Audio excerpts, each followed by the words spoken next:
Assalamualaikum warahmatullahi wabarakatuh. Kembali lagi ke channel Cahaya Ilmu, channel yang berisi tentang kisah-kisah inspiratif yang bisa dijadikan pelajaran. Sebelum menonton, jangan lupa subscribe, like, and comment. Di jantung tanah Irak, berdiri sebuah kota yang tak pernah benar-benar tidur. Kufah, tempat berkumpulnya para ulama, para pedagang, dan para pencari takdir. Di lorong-lorong sempitnya, di pasar yang penuh hiruk-pikuk, sejarah baru Islam perlahan sedang dibentuk tanpa ada yang menyadarinya. Ini adalah masa setelah wafatnya para sahabat Nabi. Sebuah era ketika ilmu mulai ditata, hukum mulai dirumuskan, dan umat membutuhkan sosok yang mampu menjawab tantangan zaman. Di tengah pergolakan politik dan perubahan dunia, lahirlah ulama-ulama besar yang akan mewarisi cahaya ilmu yang dibawa Rasulullah pada tahun 80 Hijriah di sebuah rumah sederhana di Kufah. Lahir seorang anak dari keluarga pedagang Persia. Anak itu kecil, namun takdirnya besar. Tak ada yang menyangka bahwa bocah kecil ini, yang kelak dikenal sebagai Abu Hanifah, akan tumbuh menjadi ulama besar, pendiri mazhab yang diikuti ratusan juta manusia. Ia tidak terlahir sebagai bangsawan, tidak pula bermula dari istana. Ia hanya seorang anak pedagang, namun Allah menanamkan kecerdasan dan kejernihan hati yang jarang diberikan pada manusia. Di pasar, di masjid, di rumah-rumah para ulama, cahaya ilmu terus menyala, dan anak itu, Nu'man bin Thabit, perlahan dipimpin menuju jalan yang akan mengubah hidupnya dan kehidupan umat Islam sepanjang zaman. Inilah kisah tentang Imam Abu Hanifah, sosok yang tak tergoda dunia, yang tak tunduk pada kekuasaan, dan yang ilmunya terus mengalir hingga hari ini. Di sebuah kota yang tak pernah tidur dari suara ilmu dan perniagaan, lahirlah seorang anak yang kelak menjadi imam besar fikih. Namanya Nu'man bin Thabit. Dunia mengenalnya sebagai Abu Hanifah, pemilik akal jernih, hati yang lembut, dan keteguhan yang membuat ilmunya bertahan sepanjang zaman. Ia adalah Nu'man bin Thabit bin Zuta bin Mah, keturunan Persia yang mulia. Meski bukan dari suku besar Arab, keturunannya dikenal bersih, jujur, dan berpegang teguh pada agama. Dan dari keluarga inilah seorang ulama besar tumbuh membawa terang bagi umat. Ayahnya, Thabit, adalah seorang lelaki soleh yang pernah bertemu sebagian sahabat Nabi. Dalam satu pertemuan, ia meminta seorang alim untuk mendoakan keturunannya. Tak ada yang tahu bahwa doa itu kelak akan melahirkan imam yang menjadi rujukan jutaan muslim. Pada tahun 80 Hijriah, Abu Hanifah lahir di Kufah, kota yang menjadi pusat ilmu dan tempat ribuan riwayat masih terjaga di lisan para tabi'in. Di kota inilah, di tengah majelis ilmu, para qori, para faqih, dan para ahli hadis, cahaya keilmuannya mulai disemai. Sejak kecil, kecerdasannya tampak berbeda. Nu'man tumbuh sebagai pemuda yang halus akhlaknya, tajam pikirannya, dan mendalam pemahamannya. Inilah identitas seorang imam yang kelak meletakkan pondasi mazhab Hanafi, mazhab fikih terbesar dalam sejarah Islam. Pada tahun 80 Hijriah, di sebuah kota yang menjadi tempat bertemunya para fuqaha, qori, dan ahli hadis, lahirlah seorang bayi yang kelak menjadi pemimpin bagi jutaan umat. Kota itu adalah Kufah, pusat ilmu dan peradaban Islam di masa tabi'in. Imam besar itu lahir dari keluarga yang sederhana namun penuh keberkahan. Ayahnya bernama Sabit, lelaki saleh yang dikenal jujur dan amanah. Ibunya adalah wanita yang lembut dan penuh ketakwaan. Dari rumah kecil inilah lahir anak yang kelak mengubah wajah fikih Islam. Sabit bukanlah pedagang biasa. Ia adalah lelaki yang hatinya melekat pada masjid, akhlaknya mulia, dan doanya tak pernah putus pada malam-malam sunyi. Ia memohon kepada Allah agar anaknya menjadi hamba yang berilmu dan bermanfaat bagi umat. Dalam satu perjalanan, Sabit bertemu dengan seorang tabi'in alim. Ia meminta, "Doakan aku dan doakan keturunanku." Sang ulama mendoakan dengan penuh keberkahan, dan doa inilah yang kelak menjadi awal lahirnya seorang imam besar. Di pangkuan ibunya, bayi itu tertidur dalam kedamaian. Tak ada yang tahu bahwa kelak dialah Abu Hanifah, imam besar yang akan meletakkan dasar mazhab terbesar dalam sejarah Islam. Seorang ulama yang lahir dari rumah sederhana, namun dibesarkan oleh doa dan keberkahan. Numan kecil tumbuh di kota yang dipenuhi para ahli ilmu. Setiap hari ia mendengar suara tilawah, melihat majelis para tabi'in, dan menyaksikan diskusi yang membentuk wajah peradaban Islam. Ia belum tahu bahwa dunia sedang menyiapkan jalan baginya. Sejak kecil, ia memperlihatkan kecerdasan yang tak biasa. Ia cepat mengingat, mudah memahami, dan memiliki ketenangan yang jarang dimiliki anak seusianya. Kecerdasannya seperti benih unggul yang menunggu waktu untuk tumbuh menjadi pohon besar. Ayahnya, Thabit, membesarkan Numan dengan kejujuran, ibadah, dan rasa takut kepada Allah. Setiap malam, ia mengajarinya hikmah-hikmah kehidupan. Dari sinilah, dari rumah sederhana ini, akhlak seorang imam besar mulai dibentuk. Ketika mulai remaja, ia memasuki dunia perdagangan seperti ayahnya. Ia dikenal jujur, ramah, dan dipercaya banyak orang. Namun, takdirnya bukan pada timbangan emas atau kain sutra, tetapi pada timbangan dalil dan hikmah. Suatu hari, tanpa ancana, ia melewati sebuah majelis ilmu. Kata-kata sang alim menembus hatinya. Ia berhenti, ia mendengarkan, dan pada saat itulah dunia di dalam dirinya berubah. Seorang alim yang melihat kecerdasan Nu'man berkata, "Wahai pemuda, aku melihat kecerdasan yang tidak biasa pada dirimu. Jangan engkau tenggelam dalam perdagangan, dedikasikan hidupmu untuk ilmu." Kata-kata itu menjadi pintu yang membuka seluruh masa depan Abu Hanifah.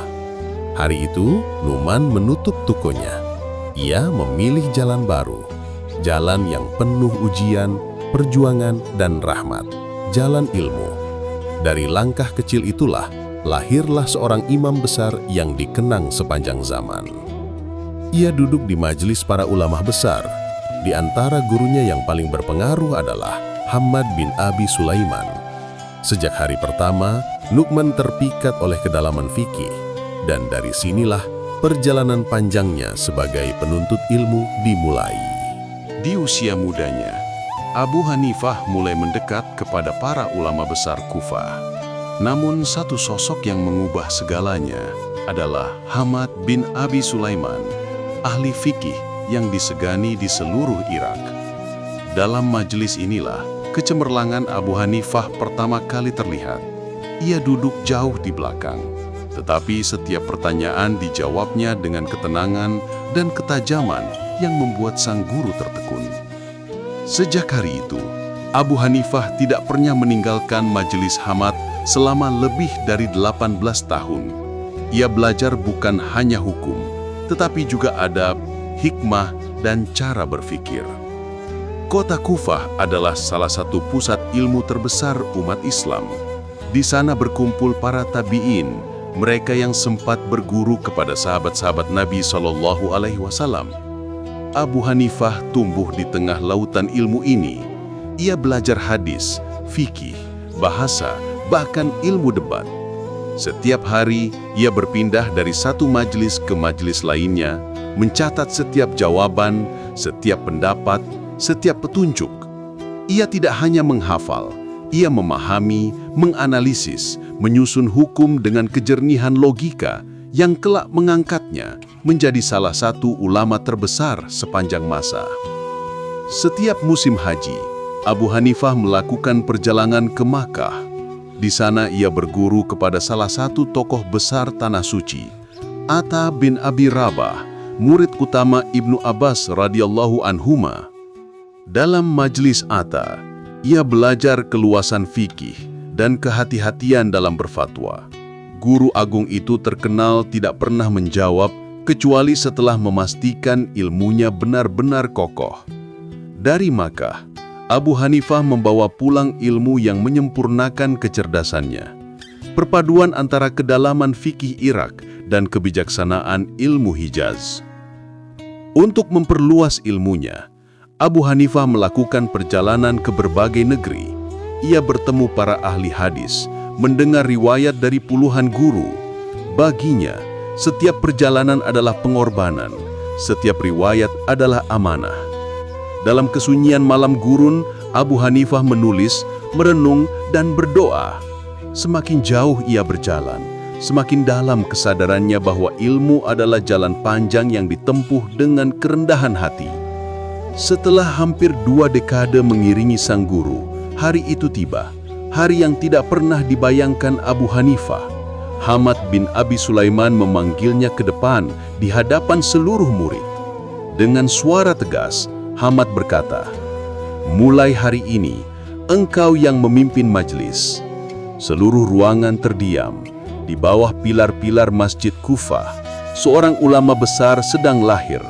Dari tangan Hamad, tongkat estafet ilmu berpindah menuju sosok yang kelak dikenal sebagai Imam Azam, imam besar umat Islam. Majlis Kufah bukan hanya tempat menjawab pertanyaan. Ia adalah arena pertarungan intelektual. Disinilah Abu Hanifah menyaksikan bagaimana perbedaan pendapat para tabi'in menciptakan keluasan ilmu. Ia tidak puas hanya menghafal. Ia memetakan, menyusun, mengelompokkan. Perlahan, sebuah pola mulai terbentuk. Ia menyusun masalah-masalah dalam bentuk analisis logis, memadukan nas, kias, dan pemahaman mendalam terhadap maqasid. Dari diskusi kecil itu, lahirlah fondasi menuju metodologi fikih terbesar dalam sejarah Islam. Di tangan Abu Hanifah, kias bukan sekedar analogi. Ia berubah menjadi senjata tajam untuk memahami hukum-hukum baru. Ia menganalisis sebab atau ilah, mempelajari struktur hukum sebelum menyimpulkan. Saat para murid lain menjawab secara tekstual, Abu Hanifah melangkah lebih jauh. Apa hikmahnya? Apa sebabnya? Apa yang serupa dan apa yang berbeda? Pertanyaan-pertanyaan itu menjadi ruh dari metodologinya. Masa depan fikih Islam sedang disusun langkah demi langkah. Salah satu keunikan Imam Abu Hanifah adalah keberaniannya merumuskan ribuan masalah fikih hipotetis. Bagaimana jika? Adalah pertanyaan yang menggema sepanjang majelisnya. Ia percaya bahwa seorang ulama harus siap sebelum masalah muncul. Bukan hanya menjawab perkara yang ada, tetapi mempersiapkan umat untuk zaman yang belum datang. Metodologi ini menjadikannya pelopor sistem fikih paling rapih dan terstruktur pada masa itu. Metodologi Abu Hanifah tidak kaku. Ketika kias menghasilkan kesimpulan yang memberatkan dan ada jalan lain yang lebih ringan serta sesuai tujuan syariat, ia menggunakan istihsan, pilihan terbaik. Bagi Abu Hanifah, fikih bukan sekedar menghitung dalil, fikih adalah rahmat. Ia melihat kehidupan, memahami manusia, dan menyadari bahwa terkadang keadilan muncul dari pilihan paling bijaksana, bukan paling tekstual. Di majelisnya, tidak ada keputusan yang lahir tanpa musyawarah. Abu Hanifah mengumpulkan lebih dari 40 murid ahli dalam berbagai bidang, hadis, bahasa, logika, bahkan ekonomi. Setiap masalah dibahas, diperdebatkan, ditimbang dari berbagai sisi. Setelah mencapai kesepakatan, barulah sebuah hukum disimpulkan. Inilah sebab mengapa mazhab Hanafi menjadi mazhab dengan struktur paling kokoh di dunia Islam. Bukan hanya imam yang berfikir, tetapi seluruh majelis. Dari Kufah, metodologi Abu Hanifah menyebar ke Persia, Transoksiana, Turki, India, hingga ke puncak kekuasaan dinasti Abbasiyah dan Ottoman. Fikihnya menjadi fondasi hukum bagi peradaban besar selama lebih dari 1000 tahun. Yang lahir dari majelis kecil itu, kini menjelma menjadi sistem hukum global. Inilah warisan ilmiah yang melampaui zaman, warisan Imam A'zam Abu Hanifah. Di pasar Kufah yang ramai, warna kain sutra berkilau di bawah matahari. Para pedagang memanggil para pembeli, menawarkan barang dengan suara tinggi. Namun, di sudut pasar ada satu toko yang berbeda, hening namun penuh wibawa. Toko milik Abu Hanifah. Suatu hari, ia memeriksa gulungan kain yang akan dijual. Ia menemukan cacat kecil di salah satu ujungnya, cacat yang hampir tidak terlihat. Tetapi baginya, satu titik ketidakjujuran cukup untuk meruntuhkan seluruh kehormatan. Letakkan kain ini dan beritahu pembeli tentang cacatnya. Demikian perintahnya. Namun si pegawai lupa menyampaikan dan kain itu terjual. Ketika Abu Hanifah mengetahuinya, wajahnya pucat. Ia menangis, bukan karena kehilangan uang, tetapi karena takut menjual sesuatu dengan ketidakjujuran. Ia segera bersedekah seluruh keuntungan toko hari itu agar tidak ada rizki yang kotor masuk ke dirinya. Pada suatu malam yang tenang, seorang pemuda datang tergesa-gesa, wajahnya gelisah. Ia memiliki utang kepada Abu Hanifah, namun tidak mampu membayar tepat waktu. Dengan suara gemetar, ia berkata, "Wahai Imam, mohon beri aku waktu." Abu Hanifah menatapnya, bukan dengan marah, tetapi dengan kasih yang menenangkan. Ia berkata pelan, "Bawalah hatimu. Jika engkau tidak mampu, maka tidak ada yang perlu kau takutkan dariku. Aku telah menggugurkan utang itu."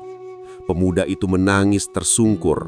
Namun Abu Hanifah mengangkatnya, menepuk bahunya dan berkata, "Aku khawatir kelak aku berdiri di hadapan Allah membawa satu kezaliman kecil kepada hambanya." Inilah kejujuran yang disertai kasih sayang. Suatu hari, seorang lelaki membawa masalah kepada Abu Hanifah. Ia menceritakan aib saudaranya, mengharap dukungan sang imam. Namun, Abu Hanifah menundukkan kepala, wajahnya sedih. Ia berkata tegas, "Aku tidak akan menjadi bagian dari kehinaan seorang muslim. Jika engkau ingin nasihat, aku akan beri. Tapi jika engkau ingin membuka aib, keluarlah dari majelisku." Suasana majelis hening.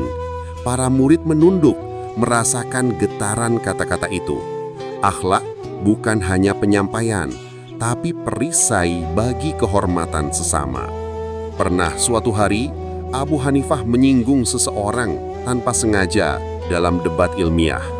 Lawannya pergi dengan wajah tersinggung. Abu Hanifah tidak tenang.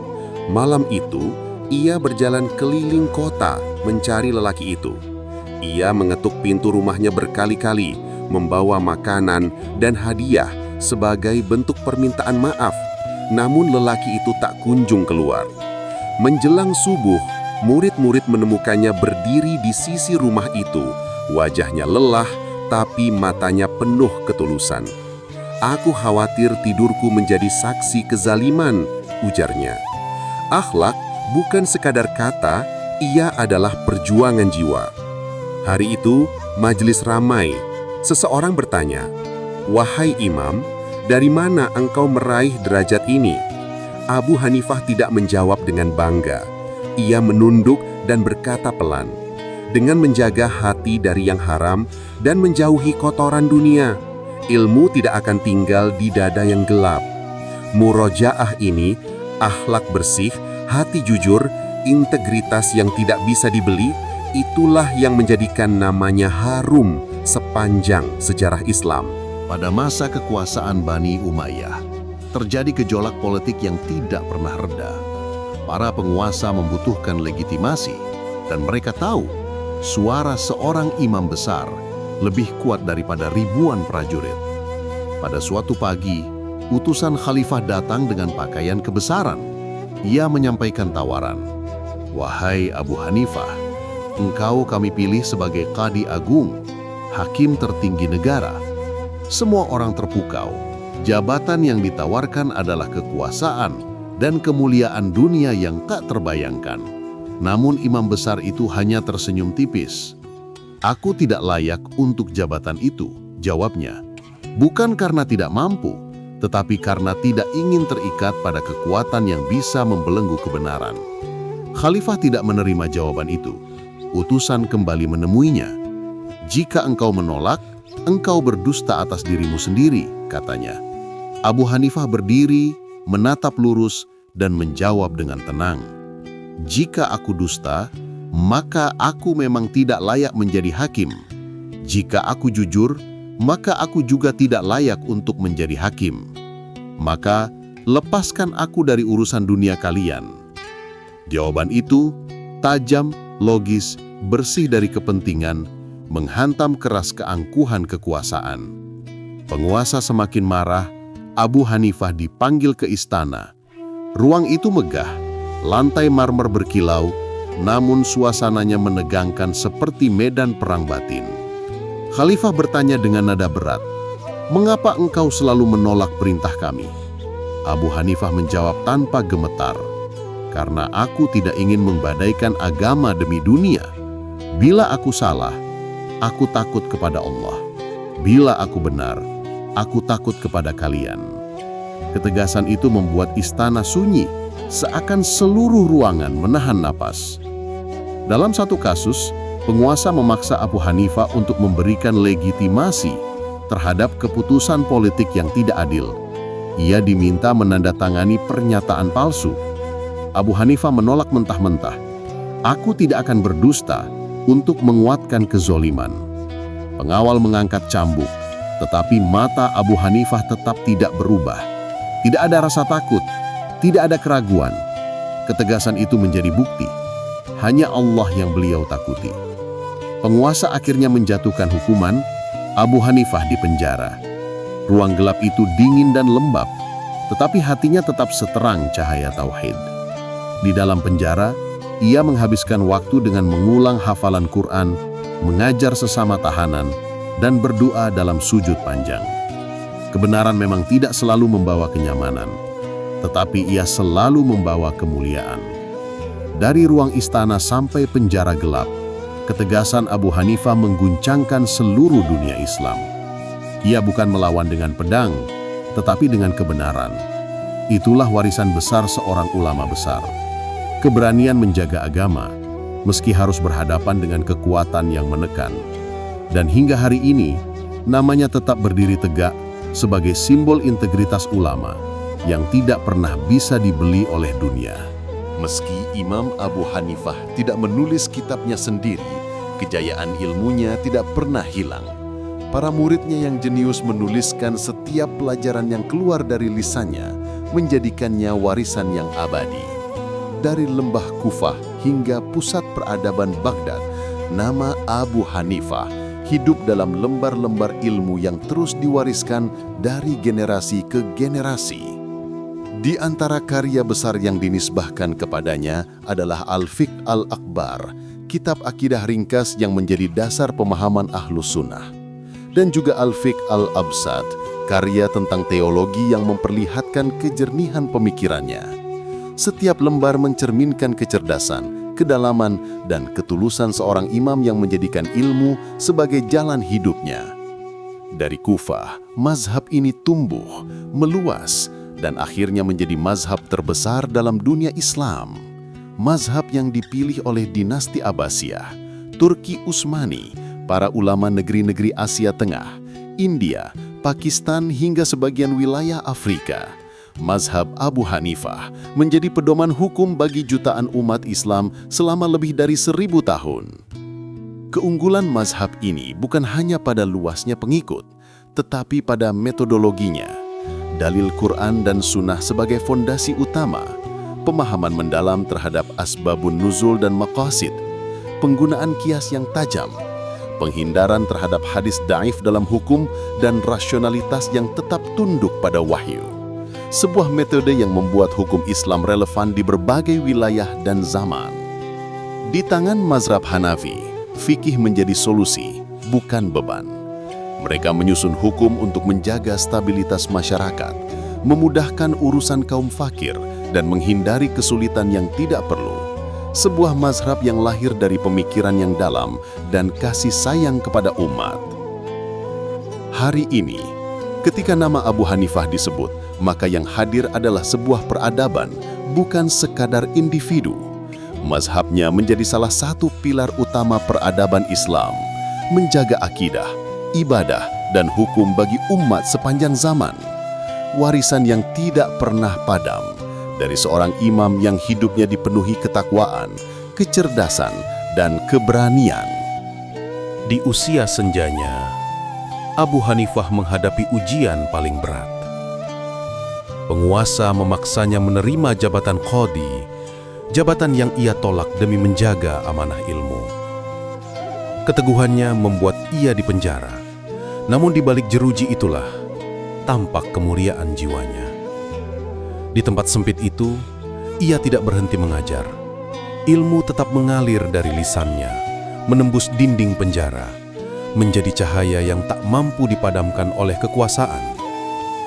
Penguasa menekan, mengancam, bahkan menyiksa. Namun hati seorang mukmin yang yakin kepada Allah tidak pernah tunduk kepada kezaliman manusia. Dan pada tahun 150 Hijriah, di dalam keadaan dipenjara dan terzalimi, Imam Abu Hanifah wafat. Menghadap Allah dengan hati yang bersih dan perjuangan yang mulia. Ia pergi, tetapi ajarannya tetap hidup.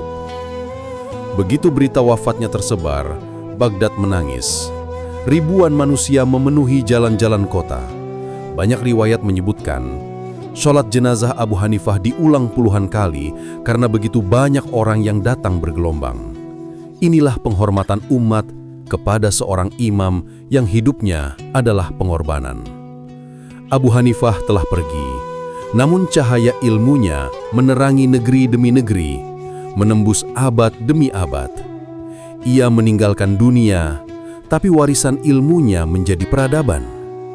Inilah akhir hayat seorang imam besar yang namanya tetap harum hingga akhir zaman. Warisan Imam Abu Hanifah tidak hanya tertulis pada lembaran kitab, ia terukir dalam peradaban. Ilmunya berjalan melintasi abad, menembus batas negeri, dan menjadi cahaya yang memandu umat hingga hari ini. Melalui pena para muridnya, Abu Yusuf, Muhammad Asy-Syaibani, Zufar, pemikiran Abu Hanifah berubah menjadi kitab-kitab raksasa yang menjadi rujukan dunia Islam. Dari fikih ibadah hingga ekonomi, dari hukum sosial hingga peradilan negara, jejak tangannya terasa di setiap bab, setiap hukum, setiap penjelasan.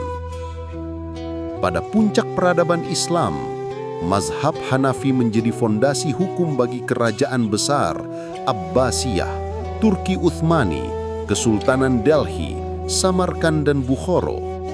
Ratusan juta umat Islam mengikuti mazhab ini selama lebih dari 1000 tahun, menjadikannya mazhab terbesar dalam sejarah umat. Dalam pengadilan, warisannya semakin besar. Pendapat-pendapatnya menjadi dasar hukum negara, digunakan oleh para qadhi, dijadikan rujukan dalam undang-undang, dan menjadi pijakan dalam memutuskan ribuan perkara umat. Ilmu Abu Hanifah menjadi jembatan antara wahyu dan kehidupan rakyat. Setiap abad melahirkan ulama besar yang meneruskan pemikirannya. As-Subki, Ibn Abidin, dan para ahli fikih di berbagai negeri. Pengaruhnya tidak pernah padam. Bukan hanya dalam hukum, tetapi dalam cara berfikir, cara memahami teks, dan cara menyeimbangkan wahyu dengan maslahat umat. Warisan Abu Hanifah bukan hanya ilmu, tetapi akhlak. Kejujurannya, ketegasannya terhadap penguasa, ketakwaannya yang membuatnya berani menolak dunia, Semua itu menjadi teladan bagi penuntut ilmu hingga akhir zaman. Hari ini, di masjid-masjid, madrasah, pengadilan dan rumah-rumah, ilmu Imam Abu Hanifah masih hidup. Warisan yang tidak pernah padam, cahaya yang tidak pernah redup, dari seorang imam yang mengorbankan dunia demi kebenaran dan amanah ilmu. Dari lorong-lorong Kufah hingga istana Abbasiyah, nama Abu Hanifah bersinar bukan karena pangkat, tapi karena ketulusan. Cahayanya tidak padam oleh zaman, tidak hilang oleh kekuasaan, dan tidak terkubur oleh kematian. Dari dirinya, kita belajar bahwa kebenaran bukan untuk dijual dan amanah ilmu lebih tinggi dari gemerlap dunia. Ia memilih penjara, bukan kemewahan. Ia memilih kejujuran, bukan kekuasaan. Dan disitulah letak kemuliaannya. Ilmu bagi Abu Hanifah bukan hiasan. Ia adalah jalan hidup. Setiap hukum yang ia keluarkan, setiap pendapat yang ia tetapkan, lahir dari hati yang takut kepada Allah dan cinta kepada umat. Dan akhlaknya, itulah yang membuatnya agung. Kejujuran, kesederhanaan, dan kasih sayang. Semua itu lebih besar dari ribuan fatwa dan lebih kuat dari kekuasaan penguasa. Warisan Abu Hanifah bukan hanya mazhab, ia adalah cara hidup. Menjaga amanah, menguatkan kejujuran, dan menjadikan ilmu sebagai cahaya. Kini, warisan itu ada di tangan kita. Wahai penuntut ilmu, jika engkau ingin mulia, maka jadikanlah kejujuran sebagai pakaianmu. Jika engkau ingin berpengaruh, maka jadikanlah akhlak sebagai fondasimu. Dan jika engkau ingin dikenang, maka jadikanlah ilmu sebagai jalanmu menuju Allah. Inilah Abu Hanifah, seorang imam yang berjalan di bumi, namun hatinya berpaut di langit. Semoga Allah merahmatinya dan menjadikan kita penerus cahaya yang ia tinggalkan.